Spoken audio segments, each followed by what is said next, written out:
Been quiet for some time now, and many people have been asking me where the country is heading and where we are, and so I would like to state as follows. I joined the Kenya Kwanza coalition owing to the fact that the principles that they espoused are in tandem with the principles of the party I belong to, namely the Democratic Party of Kenya. Many friends and political colleagues at the time warned me against joining the coalition, but at a personal level, I was persuaded that it would be driven by the ideals and the values that the coalition stated as a hustler nation to do the best for the people of Kenya. One of the things we had accused the past regimes of was the existence of disappearances and extrajudicial killings of Kenyans, and we vowed that we would never, at our watch, condone or allow such. We stated this time and time again in the lead up to the last general election. Today, there has been a number of abductions and in some cases unexplained deaths since the Gen Z revolts of June last year.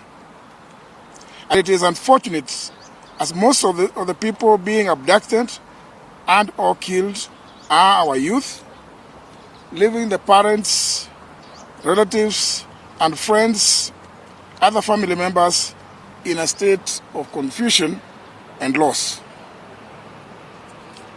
I have personally suffered as my son was abducted and disappeared,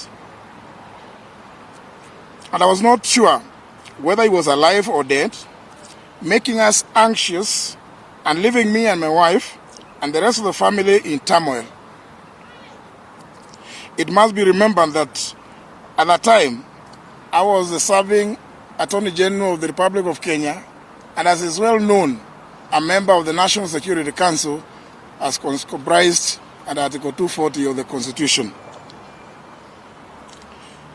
Despite making several requests, I was unable to trace my son, and I made demands to all the levels of the security apparatus of the country. Now, more than 6 months later, after that ordeal and the release of my son by unknown forces, he has not been charged with any offense, and the government at all levels has not been able to give me any explanation or reasons as to his abduction by hooded armed gangsters. Ladies and gentlemen, I have taken this unusual,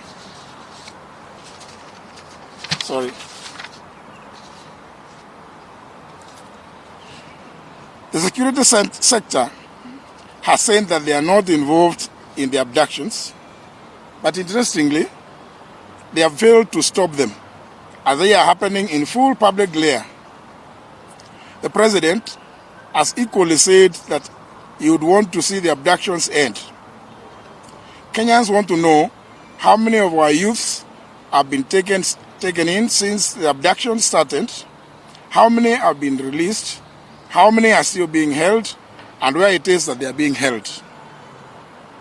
On Friday last week, to wit the 3rd of January, at a funeral in Embu, I stated categorically that it was not possible for the government to say that it did not know anything about the abductions, because that amounts to shunning its responsibility on accountability. That is why I took the issue with a statement made by the Inspector General of Police that he did not know where the abductees are. In my view, the government cannot be excused for abdicating its duty of protecting the lives and property of the people of Kenya. I note that after my statement in Embu on Friday last week, a number of the youths that had been abducted and held in Comunicado have been released. But from the reports that we see every day, there are still many that are still being held.